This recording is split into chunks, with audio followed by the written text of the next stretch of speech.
तो आज की इस वीडियो में हम पढ़ने वाले हैं इज़ेमार और वाजवर और विल बी के बारे में। देखिए, इज़ेमार और वाजवर इनको लेकर भी बच्चों में बहुत ज़्यादा कन्फ्यूजन रहता है, क्योंकि ये आपको कभी कहीं पर किसी रूप में मिलेंगे, कहीं पर आपको इनके साथ टू लगा मिलेगा, कहीं पर बीइंग लगा मिलेगा, कहीं पर इनके साथ वर्ब की थर्ड फॉर्म मिलती है, कहीं पर फर्स्ट फॉर्म मिलती है, कहीं पर वर्ब में आईएनजी मिलती है। तो आखिर ये सब होता कैसे है?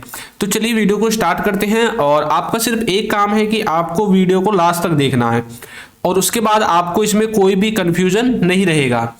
तो देखिए, यहाँ पर हम जो है ना उन टॉपिक्स को कवर करेंगे, जैसे कि इज़ेमार और वाजवर का यूज सिंपल सेंटेंसेज में, पैसिव वॉइस में और टेंसेज में, इन तीन तरह से किस तरह से करते हैं। तो देखिए, इज़ेमार और वाजवर इन सब को हमने कहाँ कहाँ पर यूज किया है? एक तो सिंपल सेंटेंसेज में यूज किया है, एक टेंसेज में यूज किया है और एक पैसिव वॉइस में यूज किया है। इसके अलावा और इनको कहीं पर यूज हम नहीं करते हैं। ठीक है, कोई एक आध केस होगा जिसमें इनको अदर तरह से यूज कर लेते हैं, वरना सिंपल सेंटेंसेज, टेंसेज और पैसिव वॉइस इन तीनों में यूज करते हैं।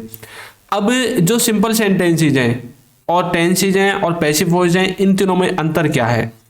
जो सिंपल सेंटेंसेज होते हैं ये आपके विदाउट वर्ब के आते हैं, जो टेंस होते हैं इनमें आपकी वर्ब होती है, और जो पैसिव वॉइस होते हैं इनमें भी आपकी वर्ब होती है। इसका मतलब है कि टेंस और पैसिव इन दोनों में वर्ब लगती है और सिंपल सेंटेंसेस में वर्ब नहीं लगती है। सिंपल सेंटेंसेस क्या करते हैं? ये हमें किसी वस्तु की या फिर किसी व्यक्ति की अवस्था के बारे में बताएंगे, उसके स्वामित्व के बारे में बताएंगे कि उसके पास क्या है क्या नहीं है, ये सब जो काम है, या फिर उसके स्टेट ऑफ बीइंग को बताते हैं। ये सब सिंपल सेंटेंसेस करते हैं। टेंसेज हमें बताते हैं कि इसने क्या काम किया है, क्या काम कर रहा है, क्या काम करेगा, प्रेजेंट, पास्ट और फ्यूचर तीनों समय के कार्यों के बारे में बताएंगे। पैसिव वॉइस हमें ये बताते हैं कि जो काम है ना उस पर फोकस किया गया है। यहाँ पर किस पर फोकस नहीं किया? यहाँ पर काम को करने वाले पर फोकस नहीं किया, बल्कि जिस पर काम हुआ है उस पर फोकस किया गया है। ठीक है, पैसिव वॉइस हमें ये बताते हैं। वैसे आपको एक बात बता दूं, यदि आपको नहीं पता हो तो अपनी डेली लाइफ में हम 70% सेंटेंसेज पैसिव वॉइस में बोलते हैं। ठीक है, तो चलिए स्टार्ट करते हैं। यहाँ पर मैं आपको एक चीज बता दूं कि जो इज है और जो वाज है ये आपके ही, सी, इट इन तीनों के साथ यूज होते हैं, और जो आपका आर है और जो वर है ये आपका क्या होता है? ही, सी, इट को छोड़कर जो भी बच जाते हैं उन सब के साथ आपको इस्तेमाल करने हैं। और जो आई है वो तो हमेशा एम के साथ लगता है, ये तो आपको पता ही होगा। ठीक है, तो इज वाज ही सीट के साथ आर वर ही सीट को छोड़कर जो भी बच जाता है, क्या क्या बच गया? जैसे आई बच गया, यू बच गया, वी बच गया, दे बच गया, इन सब के साथ भी आप इनका यूज कर सकते हैं। ठीक है, चलिए आगे देखते हैं। अच्छा देखिए, जब आप इज़ेमार में बीइंग का इस्तेमाल करते हैं ना, तब ये पैसिव में निकल जाता है। इसको कहां पर? पैसिव में। जैसे is being, am being, are being, इस तरह से। इसका मतलब वो होता है कि काम को किया जा रहा है, किसी काम को किया जा रहा है। ठीक है, इसका ये मतलब होगा। इसका जो सेंटेंस को बनाने का स्ट्रक्चर होगा उसमें आपको सबसे पहले ऑब्जेक्ट लिखना है, फिर आपको इज़ेमार में से कोई एक लिखना है जो कि आपके ऑब्जेक्ट पर फिक्स हो जाए, उसके बाद बीइंग लिखना है, वर्ब की थर्ड फॉर्म लिखनी है और फिर अदर वर्ड्स लिखने हैं। ठीक है, देखिए कैसे। उसे पीटा जा रहा है, उसे पीटा जा रहा है तो कैसे बोलेंगे? He is being beaten, he is being beaten, उसे पीटा जा रहा है। यहां पर उसे पीट कौन रहा है ये नहीं बताया गया, यानी कि जो पीटने का काम कर रहा है उसे ना बताकर जिस पर पीटने का काम किया जा रहा है, जिस पर काम किया जा रहा है उसको बताया जा रहा है। तो ये ही यहां पर आपका सब्जेक्ट नहीं है, ही यहां पर आपका रिसीवर है, ऑब्जेक्ट है। ही इज बीइंग बीटन यानी कि उसे पीटा जा रहा है। ठीक है, इमारत बनाई जा रही है तो बोलेंगे the building is being constructed, इमारत बनाई जा रही है। इमारत को बना कौन रहा है? अब बताइए, इमारत को कौन बनाता है? जो आपके घर के आसपास काम चलते रहते हैं, कहीं पर किसी का घर बन रहा है, किसी की इमारत बन रही है, किसी की बिल्डिंग बन रही है, कौन बनाता है इनको? इनको बनाते हैं मजदूर, लेबर, मिस्त्री, ठेकेदार, इंजीनियर, है ना, जो सिविल इंजीनियर होते हैं वो इन सबको बनाते हैं। तो इसका मतलब क्या है? इन सब के बारे में सबको पता है कि भाई यही बनाएंगे, मैं और तुम तो बनाकर जाने से रहे। ठीक है ना, तो मतलब कुछ ऐसी भी चीजें होती है जो हमें पहले से पता होती है कि इस काम को यही करते हैं। अब जैसे इमारत बनाई जा रही है, सबको पता है कौन बनाते हैं। ठीक है, तो इसलिए इसको पैसिव में बोलेंगे, यानी कि किस पर फोकस किया जाएगा? ऑब्जेक्ट पर फोकस किया जाएगा, इमारत पर। The building is being constructed, इस तरह से। यहाँ पर द बिल्डिंग आपकी क्या है? ऑब्जेक्ट है, इज आपका इज़ेमार में से आ गया, बीइंग आपका स्ट्रक्चर से आ गया, कंस्ट्रक्ट की थर्ड फॉर्म कंस्ट्रक्टेड वर्ब की थर्ड फॉर्म आ गई। ठीक है, अच्छा, अब देखिए सिंपल सेंटेंसेस को कैसे बनाते हैं और टेंसेज को कैसे बनाते हैं। इन दोनों में डिफरेंस देखेंगे हम, इन दोनों में डिफरेंस क्या होता है। देखिए, जो सिंपल सेंटेंसेज होंगे इसमें भी आपको इज एम आर का इस्तेमाल करना है, और जो टेंसेज होंगे इसमें भी इज एम आर का इस्तेमाल करना है। इन दोनों में डिफरेंस क्या है कि इसमें देखिए इज एम आर के बाद वर्ब नहीं है, इसमें इज एम आर के बाद वर्ब और आईएनजी दोनों चीजें हैं। वर्ब की फर्स्ट फॉर्म में आईएनजी और लास्ट में ऑब्जेक्ट है। एग्जाम्पल देखिए, राम अच्छा लड़का है, तो हमने बोल दिया Ram is a good boy, Ram is a good boy, Ram एक अच्छा लड़का है, ठीक है। इधर देखिए, वह घर पर है, ही इज एट होम, और आप अच्छे छात्र नहीं हैं, you are not a good student. इसका मतलब अब क्या है, ये जो तीनों सेंटेंसेज हैं इनमें देखिए कोई काम है, कोई काम नहीं है। इनमें सिर्फ इंफॉर्मेशन दी गई है, किसी के बारे में कुछ बताया गया है, वो कैसा है, कहां पर है, क्या करता है ना, ये चीजें बताई गई हैं। यहां पर देखिए कहीं पर भी ऐसी चीज नहीं लिखी हुई मैंने कि भाई यहां पर काम किया गया हो, किसी सब्जेक्ट के द्वारा कोई काम किया गया हो। राम अच्छा लड़का है, किसी ने मुझसे पूछा राम कैसा लड़का है, भाई मैंने बोल दिया राम तो अच्छा लड़का है, मतलब राम के बारे में information they the, Ram is a good boy, simple sentences है। वह घर पर है, किसी ने मुझसे पूछा भाई वो कहां पर है, मैंने बोल दिया वो तो घर पर है। ही इज एट होम, उसके बारे में इंफॉर्मेशन दे दी, उसकी स्टेट ऑफ बीइंग बता दी कि प्रेजेंट में वो कहां पर है, उसकी पोजीशन क्या है, उसकी अवस्था क्या है ना। आप अच्छे छात्र नहीं है, मतलब मैंने आपकी क्वालिटी बता दी, आप कैसे हैं, अच्छे हैं, बुरे हैं, बेकार हैं, नालायक है, ईमानदार है, कैसे है ना। You are not a good student. तो इस तरह से आप सिंपल सेंटेंसेस का यूज करेंगे इन सारी क्वालिटीज को बताने के लिए। नेक्स्ट है टेंस। टेंस का तो मतलब ही होता है वर्ब, इसमें वर्ब आएगी और ये समय को बताता है।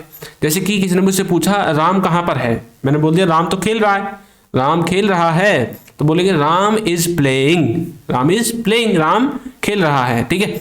यहाँ पर काम क्या कर रहा है, राम खेलने का काम कर रहा है। यहाँ पर किसी की कोई अवस्था नहीं बताई गई है, यहाँ पर किसी के बारे में कुछ अच्छा बुरा नहीं बताया गया है, यहाँ पर काम के बारे में बताया गया है कि राम के द्वारा खेलने का काम किया जा रहा है ना। राम इज प्लेइंग, वह पढ़ रहा है, he is studying, he is studying. Devesh TV देख रहा है, तो बोलेंगे Devesh is watching TV, Devesh is watching TV, Devesh क्या देख रहा है, टीवी देख रहा है। तो इस तरह से आप इनका इस्तेमाल कर सकते हैं, सिंपल सेंटेंसेज का और टेंसेज का। समझ में आ गया टेंस और सिंपल सेंटेंसेज में क्या फर्क है। टेंसेज में वर्ब आती है, इनमें वर्ब नहीं आती। देखिए, यदि अभी तक आपने हमारे कोर्स को ज्वाइन नहीं किया है तो इसका लिंक आपको नीचे डिस्क्रिप्शन बॉक्स में मिल जाएगा, वहां से जाकर आप इसको ज्वाइन कर सकते हैं, ठीक है। इसका जो प्राइस है वो 299 है सिर्फ, तो लिंक डिस्क्रिप्शन में है, जरूर जाकर ज्वाइन करें। और यदि आपको हमारी ई बुक्स चाहिए तो इनका लिंक भी आपको वहीं पर मिलेगा डिस्क्रिप्शन में, वहां से जाकर आप इनको भी ज्वाइन कर सकते हैं या फिर इनको भी डाउनलोड कर सकते हैं, ठीक है। चलिए एक बार एग्जाम्पल और देखते हैं। जैसे कि अब हम देखेंगे पास्ट के बारे में। अब अभी हमने पीछे इज एम आर का देखा ना, अब हम पास्ट को देखेंगे कि वाज वर का इस्तेमाल कैसे करते हैं। तो सिंपल सेंटेंसेज में तो वाज वर के बाद वर्ब होगी नहीं, टेंसेज में वाज वर के बाद वर्ब रहेगी, वर्ब के साथ आईएनजी। अब देखिए, राम अच्छा लड़का था, पास्ट की बात की गई है, भाई राम कैसा लड़का था, तो बोलेंगे Ram was a good boy, Ram एक अच्छा लड़का था। वह घर पर था, तो बोलेंगे he was at home, he was at home, वह कहां पर था, घर पर था। आप अच्छे छात्र नहीं थे, you were not a good student. अब देखिए यहां पर मैंने उन्हीं सेंटेंसेज को जो हमने इज एम आर के द्वारा बनाए थे उन्हीं को पास्ट में कन्वर्ट करके लिख दिया है, जिससे कि आपको समझ में आ जाए कि इन दोनों में क्या डिफरेंस है, ठीक है, प्रेजेंट और पास्ट में भी और सिंपल सेंटेंसेज और टेंसेज में भी। इधर देखिए, राम खेल रहा था, तो बोलेंगे राम वाज प्लेइंग। वह पढ़ रहा था, तो बोलेंगे he was studying. Devesh TV देख रहा था, तो बोलेंगे देवेश वाज वॉचिंग टीवी। समझ में आ गया किस तरह से टेंसेज और सिंपल सेंटेंसेज को आप आसानी से बना सकते हैं। आगे चलिए, अब देखिए इज एम आर और वाज वर, इनके बाद कई बार टू लगता है, जैसे is to, am to, are to, was were के बाद भी टू लग जाता है। इसका मतलब होता है कि कोई काम करना है, प्रेजेंट में कोई काम करना है या फिर पास्ट में कोई काम करना था। यदि वाज वर आएगा तो पास्ट में जाएगा, इज एम आर आएगा तो प्रेजेंट में रहेगा। Structure same. देखिए, सबसे पहले सब्जेक्ट आपको लिखना है, फिर आपको हेल्पिंग वर्ब लगानी है। हेल्पिंग वर्ब यही है, is am are was were ही आपकी हेल्पिंग वर्ब है।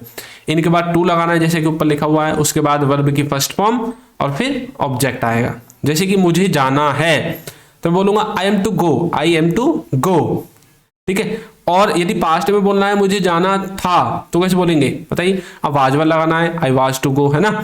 अब आप आई एम टू गो के स्थान पर कई बार आप आई हैव टू गो भी बोल देते हैं, हैज हैव का इस्तेमाल करके भी सेंटेंसेज को बना देते हैं। तो देखिए ये तो नॉर्मल कार्य होता है जिनको आप इज एम आर के द्वारा बनाएंगे।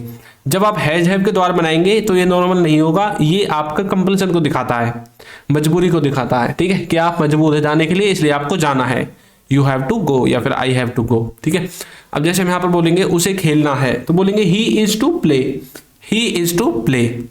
इसे हम ही हैज टू प्ले के द्वारा भी बना सकते हैं यदि आपको कंपल्सन को दिखाना है, ठीक है।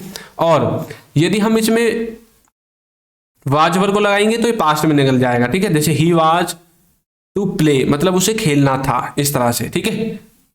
आगे देखिए वाज वर्ब के साथ बीइंग का इस्तेमाल। जब आप वाज वर्ब के साथ बीइंग लगाएंगे तो इसका मतलब होगा कि कोई काम किया जा रहा था पास्ट में, और ये पैसिव में आपको सेंस देगा कि पास्ट में कोई काम किया जा रहा था। इसमें सबसे पहले ऑब्जेक्ट आएगा, फिर वाज वर्ब आएगा, फिर बीइंग आएगा, वर्ब की थर्ड फॉर्म आएगी और अदर वर्ड्स आएंगे। जैसे कि दूध बेचा जा रहा था तो बोलेंगे the milk was being sold, ठीक है, the milk was being sold. कमरे साफ किए जा रहे थे तो बोलेंगे the rooms were being cleaned, the rooms were being cleaned, कमरों को साफ किया जा रहा था। तो इस तरह से आप इजम्मार और वाज वर्ब के साथ बीइंग का इस्तेमाल करेंगे और इनके साथ टू का इस्तेमाल करेंगे। इनको पैसिव में कैसे करना है, टेंसेज में कैसे करना है, सिंपल सेंटेंसेज में कैसे करना है, वो सारी चीज़ मैंने आपको बता दी है। अब चलिए आपकी प्रैक्टिस के लिए एक सेंटेंस देता हूँ। हम अंग्रेजी पढ़ रहे थे, तो इसको आपको कमेंट करके बताना है कि इसकी इंग्लिश क्या होगी। तो आपको ये वीडियो कैसी लगी है जरूर बताइएगा, और हमारा जो कोर्स है उसका लिंक आपको नीचे डिस्क्रिप्शन बॉक्स में मिल जाएगा। तो यदि अभी तक आपने हमारे चैनल को सब्सक्राइब नहीं किया है तो चैनल को सब्सक्राइब कर दीजिए, वीडियो को लाइक कर दीजिए और एक अच्छा सा कमेंट करना बिल्कुल ना भूलें। Thank you.